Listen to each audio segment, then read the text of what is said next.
It was a great, great story. We have a new era in boxing. Mike Tyson at that time was RoboCop. He's by far one of the most compelling figures we've ever had. I don't care about living or dying. He was used as the vessel for other people's desires. You'd think they were struggling for control of a country. Very difficult to fight when you're in that kind of situation. He was very, very insecure. I'm not going to change my way for nobody. He could never control his emotions. People don't realize what goes on in a fighter's mind. He should have went down as the greatest heavyweight ever. Just Mike, you know, man, I'm a peasant, man. I'm here to entertain the people. I'm no elite person or anything, even though sometimes you may think I am, because at one stage I have my little jewelry and all my little girlfriends and my big cars and everything, but I realize as life goes on, and at one point I thought life was about acquiring anything. I was explaining this before, but as I get older, life is totally about losing everything, because as life goes on, we lose more than we acquire. The puzzle of who is and what is Mike Tyson, you know, to me, I could tell you what the Sphinx is all about a lot faster than I could tell you what Mike Tyson's all about. Mike Tyson was once the richest, best-known athlete in the world, yet he remains the hardest to understand. There's a lot of mythology that surrounds Mike Tyson. He was always a guy that physically and technically, when he was going good, was awesome. But he was also a guy that was always very hollow. Well, there were several conflicts in Mike's life. Most of them from outside, which he couldn't deal with well. This guy was gold. He was gold. And then his whole career just started to slide down.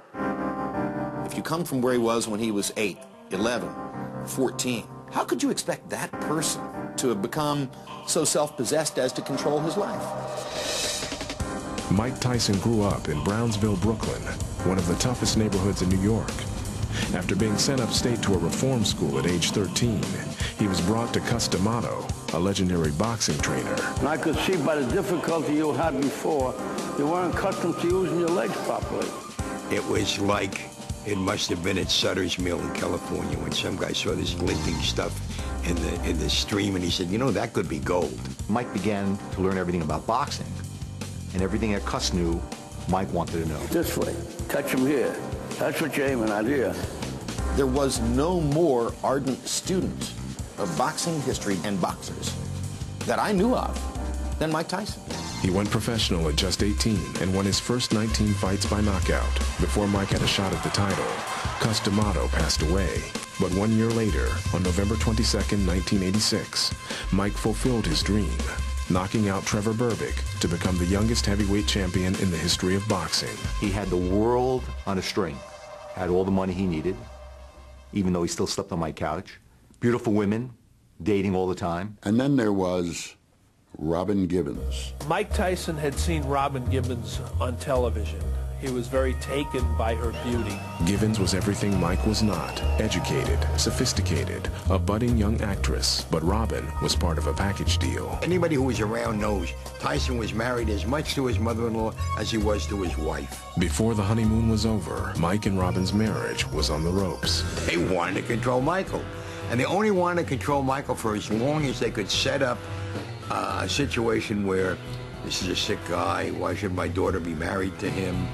He needs help, and by the way, we'll take half the money. What's it been like, this roller coaster? It's been torture. It's been pure hell. After just 8 months, Mike's dream marriage had ended in humiliation. Don King, the flamboyant and ever-present promoter, swooped in. Don was a man on a mission. Now that mother-in-law and the wife were out of the picture, it was King's chance to move in. It wasn't more than 6 or 8 months between the time when Mike was totally cocooned in that effective system and when he became an utterly free man, capable of making every mistake known to man and having every excuse continually made for him. All right. When Tyson and King arrived in Tokyo in January of 1990 to defend Tyson's title against underdog Buster Douglas, no one, including the challenger himself, expected Tyson to have any trouble. Mike Tyson worked out in Tokyo. You had 1,000 people from the media, flash bulbs, TV cameras, everything. Now Buster Douglas worked out 10 minutes later in the same spot. 3 reporters stayed for Buster Douglas's workout. And I'll never forget, Douglas looked at the ground and he said, man, I just hope I can make it through the first round. As soon as the first round began, I saw that Mike had no confidence. He walks into the ring and I say, he's not in shape. He is not in shape. Good balance, his legs together, his busters landing these. Oh, nice uppercut by Buster Douglas. Look at this. He's knocked Mike Tyson down for the first time. It was like the earth had been pulled from its axis in boxing. And then suddenly, if you looked up Vincible in the dictionary, you'd find Mike Tyson's picture there after this fight. I mean, it is a traumatic experience. Out of the ring, things weren't much better.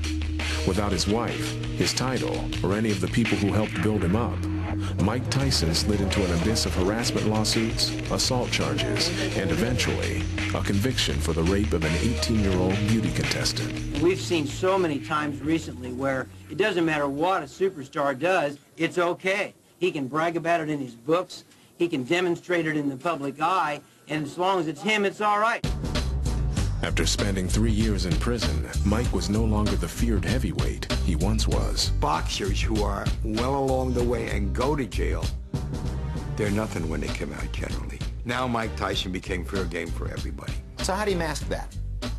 Mask it by living bigger and better all the time. Spend more money.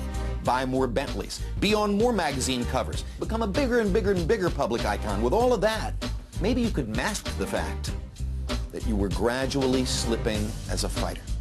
By the time he fought Lennox Lewis in his final title bout in 2002, those who knew boxing knew Mike Tyson didn't have a chance. I will never watch that fight because I want to remember Mike Tyson as the great fighter he was. I just don't have it in me no more. I could beat everything. I just don't believe I could beat Father Time. I don't have the desire and discipline to do this stuff anymore. I guess he didn't know that his life was no longer his own, that it would be the IRS's agenda, everybody else who had some hold on his bank account at that time. And he would have to go back into the ring against Danny Williams, Clifford Etienne, Kevin McBride, until finally he could sit down and basically say to the world one last time, let me go. I'm done. But Mike is still trying to fight his way out of debt. 20 years after winning his first championship, he is performing boxing exhibitions to keep himself from becoming yet another tragic boxing story. I think I'm very useless to society. I don't think I'm worthy of the people to come out and see me, but they do. If I don't get out of these financial quagmires, it's a possibility I may have to be a punching bag for somebody. His fall is famous, but the reasons are as complex as Mike Tyson himself.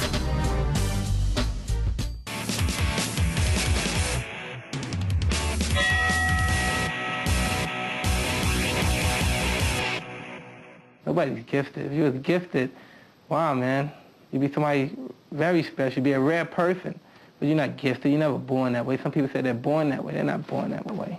Mike Tyson overcame incredible odds just to step inside a boxing ring. By the time he was 12, he was involved with street gangs. Chances were, if he ever made it out of Brownsville, Brooklyn, it would be in a prison van or a hearse. After more than a dozen arrests, Mike was sent upstate to the Tryon School for Boys. It was there that he heard about a special program run by a counselor and former professional boxer, Bobby Stewart. He said, I wanted to come and see you. Mr. Stewart, I want to work with you, and I wouldn't even hear. I said, all these kids want to be fighters. I said, but they don't have the nerve to work and stuff and stay out of trouble. You can't be in trouble and be a fighter. But I said, let's see your behavior. Let's see how things happen. Well, 2 weeks go by, and not a problem. Mike turned himself around. He went from a